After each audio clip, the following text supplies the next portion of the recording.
Hello everyone. आज हम लोग बात करेंगे वोडाफोन आइडिया लिमिटेड के बारे में। ये कंपनी फ्राइडे को एक अच्छा मूव दी थी। इसने 7.67% करेगा, अप्रॉक्स 8% का इसने फ्राइडे को मूव दिया है। तो क्या कंपनी में कुछ पोटेंशियल है या मंडे को ये फिर आगे मूव दे सकता है? कंपनी की फाइनेंशियल पोजीशन क्या है? कंपनी में क्या ऐसा न्यूज़ था जिसके कारण इसने 8% का एक मूव दिया सिंगल डे में?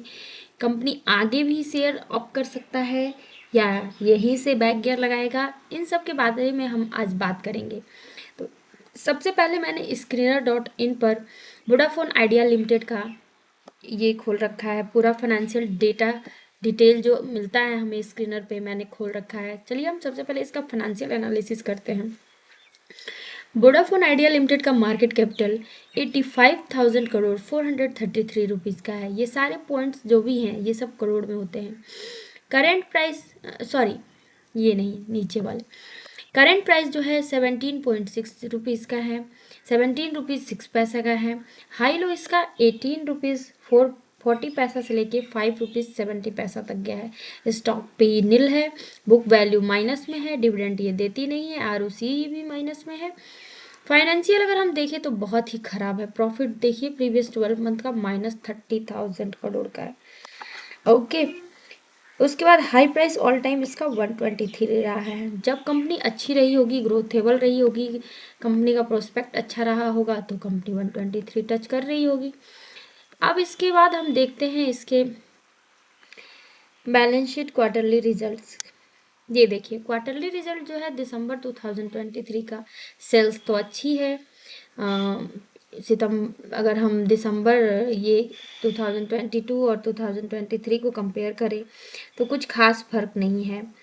सेल्स सेल्स में अगर हम स्टार्टिंग से देखें तो भी कुछ 2020 से लेके देखें तो भी कुछ खास फर्क नहीं है। सेल्स में कुछ ग्रोथ नहीं है। और नेट प्रॉफिट जो है वो -4,532 करोड़ से -6,987 करोड़ चला जा रहा है। एक मोटा अमाउंट जो है वो इंटरेस्ट के रूप में जा रहा है। ये देखिए 4,787 से लेके 6,518 रुपीज़ तक एक मोटा अमाउंट जो है वो लगातार इंटरेस्ट में जा रहा है। अदर इनकम इनकी कभी कभी जो दिखती शो की जाती है वो कुछ कुछ है, जो इस दिसंबर क्वार्टर में 780 करोड़ की रही है। उसके बाद जब हम प्रॉफिट एंड लॉस में आए ईयरली बेसिस देखने तो टीटीएम में भी ये -29,983 करोड़ का लॉस ही शो कर रहे हैं। कंपनी के पास ऐसा कुछ नहीं है। कंपनी का अच्छा खासा पैसा 1056 करोड़ से लेकर अभी 24,487 रुपीज़ केवल इंटरेस्ट में जा रहा है। अगर हम बैलेंस शीट देखें तो देखिए इन्होंने बोरोइंग कितनी बढ़ा रखी है। 13,337 करोड़ से लेकर 2,40,651 करोड़ इनकी बोरोइंग हो चुकी है, जो कि अपने आप में ही काफ़ी बड़ा है। फिक्स एसेट्स इनके पास है, नो डाउट इनके पास फिक्स एसेट्स हैं।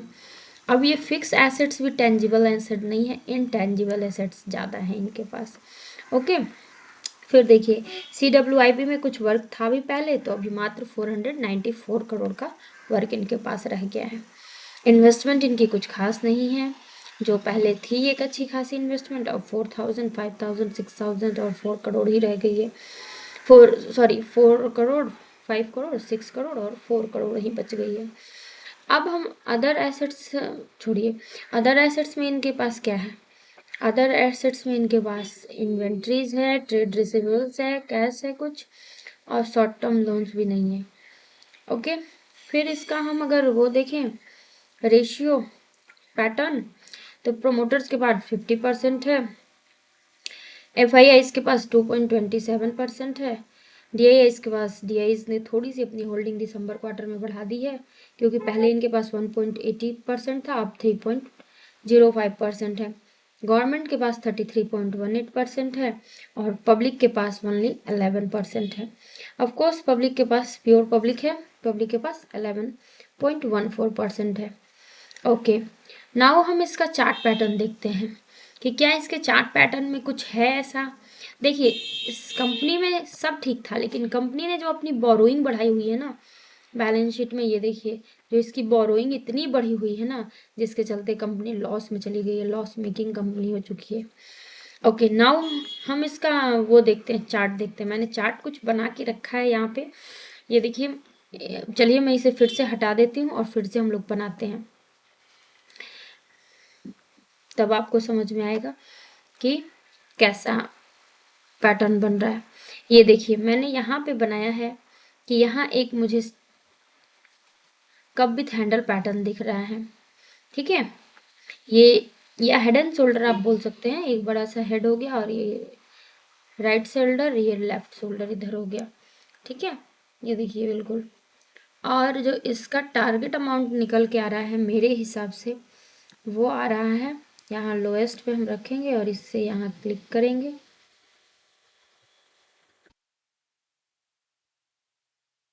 इसके नेक लाइन पे ले जाके हम रख देंगे इसे, ठीक है। तो मेरे हिसाब से अभी जो इसका नेक्स्ट टारगेट आ रहा है, वो टारगेट इसका एक लंबे टाइम में 33 रुपीज़ का टारगेट आ रहा है। ये एक तो कंपनी की फाइनेंशियल सही नहीं है उतनी क्या बिल्कुल भी सही नहीं है, तो इसे हम गारंटी नहीं ले सकते हैं कि ये बिल्कुल शेयर 33 रुपीज़ तक जाएगा ही। लेकिन एक मैं इसका बैक टेस्टिंग आपको करके दिखाती हूँ। ये देखिए, 9 रुपीज़ के करीब में इसने अपना एक कप विथ हैंडल पैटर्न बनाया था, ठीक है। ये देखिए, एक 9 रुपीज़ के करीब में इसने अपना हेड एंड शोल्डर या कप विथ हैंडल पैटर्न, जो भी आप बोलिए, ये देखिए एक प्रॉपर एक पैटर्न बना है। इसने इसके टारगेट को अचीव किया है। ये हम बैक टेस्टिंग कर रहे हैं, ये हम प्रॉपर वे में बैक टेस्टिंग करके दिखा रही हूँ मैं आपको कि जो पैटर्न अगर इसमें बनता है तो वो सक्सेसफुली इसने अपने 12 रुपीज़ 60 पैसे के टारगेट को अचीव किया है। फिर अगर हम देखें, अगर दूसरा कोई बन रहा हो पैटर्न जिसको इसने ब्रेकआउट दिया हो, ये आप यहाँ देख सकते हैं, एक पैटर्न यहाँ बन रहा था, ठीक है। सेम इसी लेवल पे जहाँ उसका टारगेट था, इसी लेवल पे एक पैटर्न बन रहा था ये। अब इसके टारगेट अमाउंट को इसने अचीव किया है कि नहीं, वो हम यहाँ से देखेंगे। हम बैक टेस्टिंग करते हैं, यहाँ से यहाँ तक इसको मेज़र करते हैं और इसको हम यहाँ ले जाकर पुट कर देते हैं। ये देखिए, एग्जैक्ट टारगेट से ये रिटर्न हुआ है, ठीक है। मैं इसके कलर को चेंज कर देती हूँ जिससे आपको समझ में आएगा। ये देखिए, एक ये टारगेट अमाउंट है, एक ये दूसरे कलर से करते हैं हम लोग। एक ये टारगेट अमाउंट है और एक अभी ऊपर है, एक अभी ऊपर रिसेंट में मैंने बनाया, ठीक है। तो ये बैक टेस्टिंग मैंने किया, बिल्कुल ये टारगेट अमाउंट से नीचे आया है। देखिए, दो बार गया है अपने टारगेट अमाउंट पे और हैंडल क्रिएट करने के लिए नीचे आया है। वो जिस भी रीजन से रिट्रेस हो, टारगेट अचीव होने के बाद रिट्रेसमेंट आती है, तो इसलिए मुझे चांसेस लग रहे हैं कि चांसेस है कि ये अपने टारगेट को अचीव कर सके, करे। नेक्स्ट दूसरी चीज़ है कि इसमें मैं आपको पॉजिटिव साइन दिखाती हूँ। फाइनेंशियल ठीक नहीं है, फिर भी इसमें जो DIIs ने अपनी जो मैं शेयर इन्वेस्टर्स, देखिए यहाँ जो इसने ये दिसंबर क्वार्टर में 3.5 बिल्कुल डबल कर दिया है DIIs ने अपना, इसमें अपना हिस्सेदारी। और ये देखिए, जो चूँकि ये कहाँ 22% होता था पब्लिक के हाथ में, वहाँ बिल्कुल हाफ हो चुका है, 11% हो चुका है। और जहाँ 1% रखे हुए थे DIIs, वहाँ इन्होंने 3% 3.05% कर दिया है। इसलिए मुझे एक साइन लग रहा है कि चांसेस हैं कि ये अपने टारगेट को वापस से अचीव करेगा। अब हम बात करते हैं कि ऐसा क्या न्यूज़ था जिससे इसने 1 डे में 8% से ऊपर का मूव दिया है, ठीक है। 1 डे में ये 8% से ऊपर का मूव दे चुका है। तो ये देखिए, ये जो टारगेट है ना, ये 1 डे 2 डेज और 3 डेज या 1 वीक में अचीव होने वाला टारगेट नहीं होता है, ठीक है। लेकिन ये मेरे हिसाब से यहाँ तक जाना है। अब वो जब भी तक जाए, लेकिन जाना तो है। थोड़ी अगर फाइनेंशियल सुधर जाती है, थोड़ा जल्दी जाएगा, और अगर फाइनेंशियल नहीं सुधरती है तो मे बी रिट्रेस करे या फिर थोड़ा लेट से जाए। लेकिन ये पैटर्न यहाँ बन रहा है, तो पैटर्न बनने का मतलब होता है कि मे बी टारगेट अचीव होना चाहिए। ये तो मैं नहीं बता सकती कि ये टारगेट कब तक जाएगा, लेकिन एक पैटर्न मैंने बताया कि एक पैटर्न यहाँ मुझे दिख रहा है। अब हम बात करते हैं कि उस दिन ऐसा न्यूज़ क्या था जो पार्टिकुलर इस दिन 8% से ऊपर का मूव आया है। ये फ्राइडे को। तो उस दिन न्यूज़ ये है कि 27 फरवरी को कंपनी की बैठक होने वाली है, कंपनी की मीटिंग होने वाली है, और इसमें ये लोग क्या है कि फंड रेज करने की बात कर रहे हैं। जो कंपनी पे इतना लोन अमाउंट है ना, तो उस लोन अमाउंट को क्लियर करने के लिए ये लोग फंड रेज कर रहे हैं। वो अब फंड किसी भी वे में रेज कर सकते हैं, या तो वो राइट इशू करें, या फिर वो पब्लिक ऑफर करें, या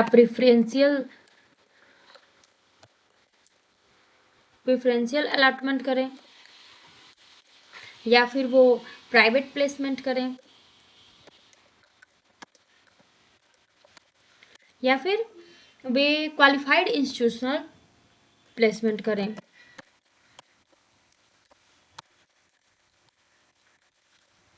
ये इतने टाइप से वो पैसा निकालेंगे, किसी भी वे में वे लोग कंपनी को डूबने नहीं देंगे, कंपनी को ख़त्म नहीं होने देंगे। तो ये इतने सारे रीजंस हो सकते हैं, किसी भी रीज़न से वो लोग पैसा निकालने के फिराक में है कि पैसा किसी तरह कंपनी में आए, लोग इसमें निवेश करें और कंपनी में पैसा लगाएं, ताकि कंपनी का जो बोरोइंग है वो कम हो सके, कंपनी की बोरोइंग को कम किया जा सके और कंपनी को फिर स्मूथली लेके आगे किया जा सके। तो फंड रेज के रिगार्डिंग ही मीटिंग होने वाली है, जिसके चलते ये एक 7-8% का मूव दिया है, पॉजिटिव मूव दिया है। लेकिन ये मूव कब तक रहेगा, कब तक नहीं रहेगा, ये कहा नहीं जा सकता है। बस इसमें मैंने आपको दो दिखाया कि इसने अपने टारगेट को अचीव किया है। दो हैंडल या कप विथ हैंडल बोलिए या फिर हेड एंड शोल्डर, जो भी पैटर्न बना है यहाँ पे, उसने अपने टारगेट को प्रॉपर अचीव किया है। तो मैंने आपको बताया कि एक और ऐसा हेड एंड शोल्डर पैटर्न बन रहा है जिसका टारगेट 33 तक आ रहा है। तो होप सो चांसेस हैं कि ये कंपनी फिर थोड़ा मूवमेंट ले, शेयर मूवमेंट ले, कंपनी ले या ना ले, शेयर मूवमेंट जरूर लेगा। और ये कम से कम अगर स्मॉल एक टारगेट हम देखें तो ये 21 रुपीज़ तक जरूर जाने वाला है। अब ये एक यहाँ रेजिस्टेंट है ना, ये देखिए पार्टिकुलर इस जगह पे 21 रुपीज़ 25 पैसे तक एक मूवमेंट जरूर आने वाला है। एक बार मैं यहाँ लाइन आपको ड्रॉ कर देती हूँ। ये देखिए, ये यहाँ तक का फर्स्ट मोमेंट आने वाला है। धीरे धीरे धीरे धीरे करके ये जाएगा ऊपर, या फिर कंपनी की फाइनेंशियल अगर सुधर जाती है तो ये बहुत जल्दी जाएगा। तो कंपनी में यही न्यूज़ था, फंड रेज का न्यूज़ था, जिसके चलते फ्राइडे को इसने एक अच्छा खासा मूवमेंट दिया है। और इन सारे ही तरीकों से वो किसी भी वे में, इन सारे वे में से किसी भी वे में वे लोग फंड इशू करने का, फंड रेज करने का कोशिश कर रहे हैं। कंपनी अब 27 फरवरी तक देखिए मीटिंग करती है, क्या रिजल्ट निकल के आता है। तो होप सो चांसेस है कुछ ना कुछ पॉजिटिव ही निकल के आएगा। कहा जा रहा है कि कोई फॉरेन इन्वेस्टर भी इस कंपनी में निवेश करने वाले हैं। तो मे बी चांसेस हैं कि कंपनी कुछ अच्छी मूव दे, इसलिए थोड़ा इसको अपने वॉच लिस्ट में लगा के रखिए। मैं किसी भी टाइप का बाई या होल्ड या सेल का आपको सजेशन नहीं दे रही हूँ। मैंने बस आपको एक बैक टेस्टिंग करके एक दिखाया है कि आप देखिए, जब ये पैटर्न बन रहा है तो टारगेट अचीव हो रहा है। और कहा जाता है कि हिस्ट्री रिपीट इटसेल्फ, अगर ऐसा पहले भी हुआ है इस शेयर में तो फिर होने का चांसेस है। तो एक टारगेट, रीसेंट टारगेट जो है वो मैंने आपको बताया कि रीसेंट 2140 तक का टारगेट है, 2110 तक का। और नेक्स्ट ये जो जाएगा ये 33 तक, धीरे धीरे, जैसे एक ये सपोर्ट आ गया, एक ये रेजिस्टेंस सपोर्ट आ गया, तो ऐसे करते करते ये ऊपर तक जाएगा। एक लंबे समय का टारगेट है 33 रुपीज़ तक।